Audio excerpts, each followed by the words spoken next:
नमस्कार दोस्तों, स्वागत है आप सभी लोगों का आपके अपने YouTube channel next gen PCS पर। दोस्तों, जैसा कि आप सभी लोगों को पता होगा कि बिहार पीसीएस का एग्ज़ाम 30 अगस्त को होनी है। तो उससे रिलेटेड जितने भी महत्वपूर्ण एमसीक्यूज़ हैं हम प्रतिदिन लेकर आएंगे अलग अलग टॉपिक पे। तो हम शुरुआत करेंगे इसकी एंशियंट जो बिहार है, प्राचीन बिहार, उससे रिलेटेड जितने भी महत्वपूर्ण प्रश्न हैं उनसे स्टार्ट करेंगे। स्टार्ट करने से पहले हम उस टॉपिक के बारे में समझेंगे कि ये टॉपिक क्या है, और फिर उसके बाद से हम प्रश्न को हल करने की कोशिश करेंगे। अगर आप प्रश्न को ईमानदारी से हल कर लें तो यकीन मानिए इसमें से आपका प्रश्न आ ही जाएगा।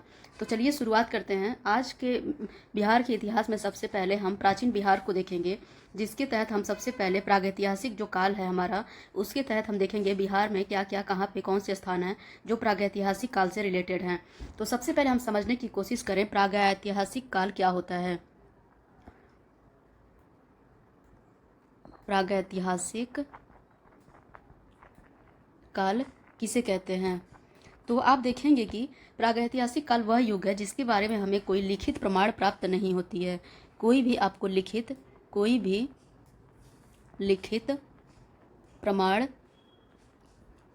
प्राप्त नहीं होती है, उसे हम क्या कहते हैं? प्रागैतिहासिक काल कहते हैं। अगर इसमें हम देखें तो इसकी जानकारी अगर कोई पूछ दे जानकारी कैसे प्राप्त होती है, तो आपको याद रखना होगा इसकी जानकारी अगर हमें लिखित प्रमाण से प्राप्त नहीं हो रही है तो ये औजार, वहाँ पे उन स्थान पे जो औजार मिलते होंगे, हड्डियाँ, गुफा चित्र आदि से हमें प्राप्त होती है। अब हम देखेंगे प्रागैतिहासिक काल जो है उसको 3 मुख्य भागों में बांटा गया है। कितने भागों में बांटा है गया है? 3 मुख्य भागों में बांटा गया है। देखते हैं ये 3 भाग कौन कौन से हैं। ये 3 भाग हैं। सबसे पहला हमारा है पूरा पाषाण काल। पूरा पाषाण काल, पूरा पाषाण काल। दूसरा हमारा क्या है? मध्य पाषाण काल, मध्य पाषाण काल।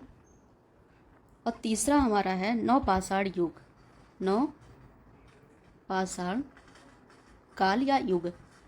ठीक, तो पूरा पाषाण काल किसे कहते हैं? जो सबसे पुराना काल है हमारा प्रागैतिहासिक काल का, उसे हम क्या कहते हैं? पूरा पाषाण काल कहते हैं। इसमें कैसा था मनुष्य, इसमें मनुष्य का जीवन कैसा था अगर इसकी बात करें तो हम देखेंगे इसमें मनुष्य जो था, मनुष्य शिकारी और खाद्य संग्रह करता था। मतलब वो इधर से मतलब घूम घूम कर खानाबदोश जैसे जीवन व्यतीत करता था और अपने भोजन को एकत्रित करता था, खाद्य संग्रह करता था। ठीक है, और ये लोग कहाँ रहते थे? ये लोग गुफाओं में रहते थे, ये लोग गुफाओं में रहते थे।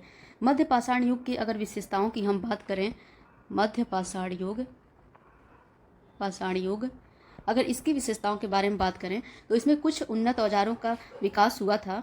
इसमें क्या हुआ? शुरुआत में तो कृषि हुई और फिर पशुपालन की भी शुरुआत होने लगी। इसमें अब लोग क्या करने लगे? पशुपालन भी करने लगे। और अब मनुष्य क्या है? धीरे धीरे अस्थायी जीवन की ओर बढ़ने लगा। अस्थायी जीवन मतलब एक जगह रहने लगा। लेकिन पूरा पाषाण में हम क्या देखते हैं? पूरा पाषाण में हम देखते हैं कि मनुष्य जो है शिकारी प्रवृत्ति का है और खाद्य संग्रह करता है। अब हम आते हैं नवपाषाण युग की तरफ। इसे मैं हटा देती हूँ। इसे मैं केवल आपको परिचय इसलिए बता रही हूँ ताकि इससे आप परिचित हो सकें। बाकी आगे हम जो प्रश्न हल करेंगे इससे उसमें सहायता मिलेगी। अब हम देखेंगे नवपाषाण युग के बारे में। नवपाषाण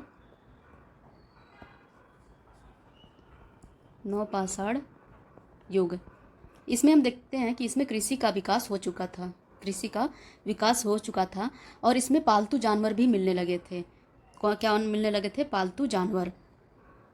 इसमें मिट्टी के बर्तन और कपड़े भी बनने लगे थे, मिट्टी के बर्तन और कपड़े भी बनने लगे थे। और गांव भी बस गए थे। जब इंसान एक जगह निवास करेगा तो धीरे धीरे क्या होगा? गांव भी बसने लगेंगे। ठीक है, चलिए अब आगे बढ़ते हैं। इससे महत्वपूर्ण जितने भी प्रश्न हैं उन प्रश्नों को अब देखने की कोशिश करते हैं कि बिहार में प्रागैतिहासिक काल से रिलेटेड कौन से प्रश्न आ जाते हैं और किन भागों में ये प्रागैतिहासिक काल पाए जाते हैं। तो हम इसे आगे देखने की कोशिश करेंगे। ये दोस्तों है बिहार का मैप। आप इसे ध्यान से एक बार जरूर देख लें कि कौन से जिले कहाँ कहाँ स्थित हैं। ठीक है, और कौन सी नदियाँ कहाँ से बहती हैं, इसकी सीमाएँ कौन सी हैं, आप एक बार ध्यान से देख लीजिए। और इसमें एक बात जरूर ध्यान रखिएगा, जो गंगा नदी है इसके बीचों बीच से होकर गुजरती है और बिहार को 2 भागों में विभाजित करती है, उत्तरी बिहार और दक्षिणी बिहार। तो आगे हम इससे ये होगा कि आपको समझने में काफ़ी आसानी होगा कि कौन से पुरातात्विक स्थल कहाँ पे हैं बिहार में। चलिए अब देखते हैं हम प्रश्नों को। प्रश्नों को दोस्तों एकदम ईमानदारी से हल करने की कोशिश कीजिएगा और ध्यान में रखिएगा, ताकि एग्ज़ाम में आप ये काफ़ी सहायक हो सके। देखते हैं, हमारा पहला प्रश्न है, निम्नलिखित में से किस स्थल से प्रागैतिहासिक मानव की उपस्थिति के प्रमाण मिले हैं। देखिए, ये भारत की इस उपस्थिति में नहीं पूछ रहा है कि भारत के पूरे भारत के मैप से नहीं पूछ रहा है, ये केवल बिहार के मैप से पूछ रहा है। क्या? केवल यह जो है ये बिहार के मैप से पूछ रहा है। ठीक है, तो हम देखते हैं ये जितने भी स्थल हैं ये चारों क्या हैं, बिहार में हैं। तो पहला स्थल कौन सा? चिरांद, दूसरा सोन घाटी, तीसरा है वैशाली और चौथा है पावापुरी। तो आप देखेंगे क्या पूछ रहा है, प्रागैतिहासिक मानव की उपस्थिति के प्रमाण। इसका सही उत्तर होगा ऑप्शन नंबर बी, सोन घाटी। आइए इसके डिटेल को देखते हैं। सोन घाटी जो है बिहार में है और ये प्रागैतिहासिक काल विशेषकर पुरापाषाण युग के इसके जो है यहाँ से प्रमाण मिलते हैं। यहाँ से क्या क्या मिला है? पत्थर के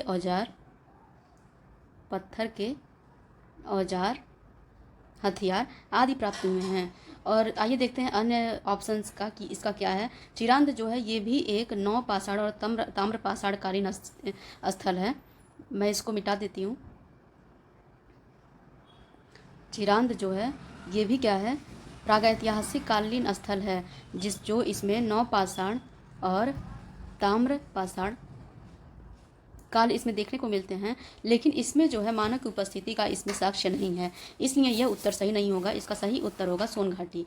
वैशाली के बारे में अगर देखें तो ये भी ऐतिहासिक रूप से काफ़ी महत्वपूर्ण नगर है और यह मुख्य रूप से बौद्ध और जैन परंपरा से जुड़ी हुई है, बौद्ध और जैन धर्म से जुड़ी हुई है। पावापुरी जो है यह भी ऐतिहासिक स्थल है। यहाँ पे क्या हुआ था? महावीर स्वामी को निर्वाण प्राप्त हुआ था। महावीर स्वामी को क्या हुआ था? निर्वाण प्राप्त हुआ था। चलिए अगली प्रश्न की ओर बढ़ते हैं। बिहार के किस जिले में चिरांद नामक पूरा स्थल स्थित है? चिरांद जो है वर्तमान में बिहार के किस जिले में है? तो इसका सही उत्तर होगा सारण। सारण आइए देखते हैं कहाँ पे। सारण हमारा यहाँ देखने को मिलता है। पश्चिमी जो है बिहार है, गंगा नदी के एकदम उत्तरी छोर पे ये चिपका हुआ है, गंगा नदी से एकदम सटा हुआ है। यहीं पे क्या है? चिरांद नामक जो पूरा स्थल है वो स्थित है। अगले प्रश्न की ओर बढ़ते हैं। चिरांद किस काल का प्रमुख पुरातात्विक स्थल है? आपको पहले भी बता चुकी हूँ, चिरांद जो प्रागैतिहासिक काल से रिलेटेड है, जिसमें ताम्रपाषाण और नवपाषाण दोनों को देखने को मिलते हैं। तो इसका सही उत्तर आपका क्या हो जाएगा? इसका सही उत्तर हो जाएगा आपका नवपाषाण, क्योंकि इसमें ताम्रपाषाण कहीं नहीं देखने को मिल रहा है, इसलिए इसका सही उत्तर होगा नवपाषाण काल से चिरांद स्थल है जो है वो संबंधित है। अब लिखा है प्रागैतिहासिक काल को कितने प्रमुख भागों में बांटा गया है? मैं ये प्रश्न हल करवाने से पहले ही बता दी थी। प्रागैतिहासिक काल को मुख्य रूप से 3 भागों में बांटा गया है: पुरापाषाण, नवपाषाण, ताम्रपाषाण और नवपाषाण, मध्यपाषाण और नवपाषाण। देखिए, पुरापाषाण,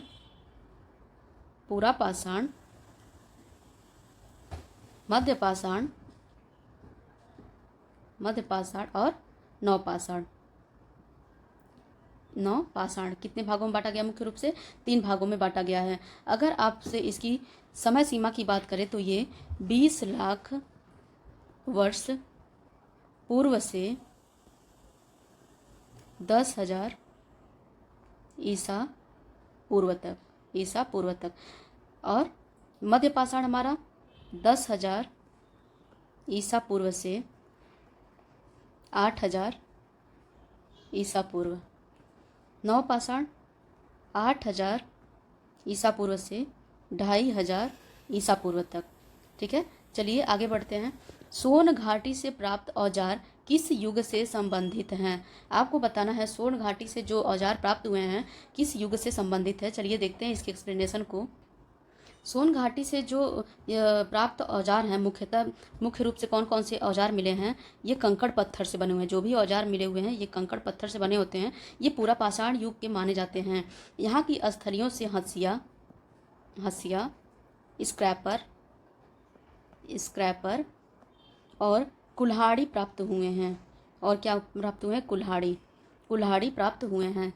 यहाँ के जो मुख्य औजार हैं जो मानव की प्रारंभिक जीवन शैली के प्रमाण देते हैं। अब अगर हम देखें सोन घाटी कहाँ कहाँ है, तो सोन घाटी मध्य प्रदेश और बिहार दोनों में पड़ता है। कहाँ पे? मध्य प्रदेश और बिहार दोनों में सोन घाटी आती है। चलिए अगली प्रश्न की ओर पढ़ते हैं। बिहार के किस स्थल से पहली बार नवपाषाण कालीन कृषि के प्रमाण मिले थे? अब आपको देखना है नवपाषाण कालीन कृषि के प्रमाण देखना है, मानव का नहीं। मानव का कहाँ मिला था? सोन नदी में, चिरांद से नहीं मिला था। चिरांद में चूंकि नवपाषाण और मध्यपाषाण दोनों को देखने को मिलता है, ताम्रपाषाण भी, लेकिन अब हमें पूछ रहा है कृषि के प्रमाण कौन से स्थल से हमें देखने को मिलता है। तो इसका सही उत्तर दोस्तों इसका हो जाएगा चिरांद। चिरांद जो है बिहार के सारण जिले में स्थित है, मैं आपको पहले बता दी हूँ, और यह नवपाषाण काल की एक प्रमुख पुरातात्विक स्थल है। यहाँ से जो है क्या क्या देखने को हमें मिलता है? अस्थायी निवास। अस्थायी निवास वहीं पे होता है जहाँ मानव कृषि करता है, क्योंकि कृषि के लिए आपको समय की प्रतीक्षा करनी होती है फसल के पकने में, तो इसलिए चिरांद जो है वहाँ पे अगर इंसान खेती करेगा तो रुकेगा भी। और यहाँ पे हमें पशुपालन, कृषि, मिट्टी के बर्तन के जो हैं एकदम स्पष्ट प्रमाण देखने को मिलते हैं हमें। ठीक है, ये मैं आपको दिखाई हूँ सारण का जो है, सारण का अभी आपको लोकेशन दिखाई हूँ कि गंगा नदी के किनारे है, गंगा के उत्तर में देखने को मिलेगा, गंगा नदी के किनारे स्थित है। और इसे बिहार में नवपाषाण संस्कृति का सबसे प्रमुख और प्रारंभिक प्रमाण माना जाता है। चलिए अगली प्रश्न की ओर चलते हैं। प्रागैतिहासिक मानव किस प्रकार के जीवन यापन करते थे? ठीक है, नगरों में रहते थे, शिकारी और खाद्य संग्रह करता थे, व्यापारी थे, सैनिक थे। इसका उत्तर साफ है, इसका उत्तर है बी, शिकारी और खाद्य संग्रह करता थे। उस समय नगरों का विकास नहीं हुआ था, ना तो व्यापारी वर्ग था और ना ही सैनिक वर्ग था। चिरांद से किस धातु के प्रयोग के प्रारंभिक प्रमाण मिले हैं? अब हमें पूछ रहा है जो चिरांद है उस वहाँ से किस प्रकार की धातु के प्रारंभिक प्रमाण हमें मिले हैं? लोहा, तांबा, सोना, चांदी, ये बताना है। इसका सही उत्तर हो जाएगा बी, तांबा। यहाँ से जो है तांबे के प्रयोग के प्रारंभिक प्रमाण मिले हैं, जो है दर्शाते हैं कि उस समय लोग धातु का उपयोग करने लगे थे। तांबे के औजार और आभूषण यहाँ की खुदाई में पाए गए हैं।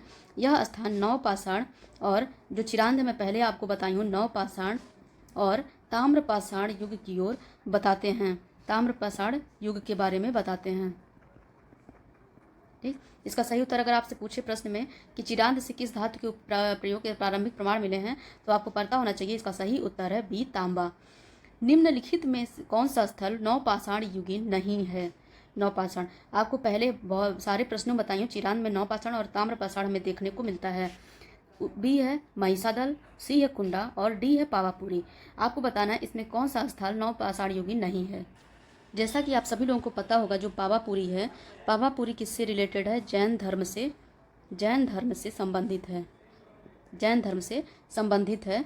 यहाँ पे क्या था? महावीर स्वामी को निर्वाण प्राप्त हुआ था। इसके पहले के प्रश्न में आपको बता दी हूँ, तो इसका नवपाषाण युग से कोई संबंध है ही नहीं। चिरांद आपको बता दी सारण में है, महिषादल जो है वो पश्चिम बंगाल में स्थित है, पश्चिम बंगाल में है, और ये नवपाषाण से रिलेटेड स्थल है, ये नवपाषाण कालीन स्थल है।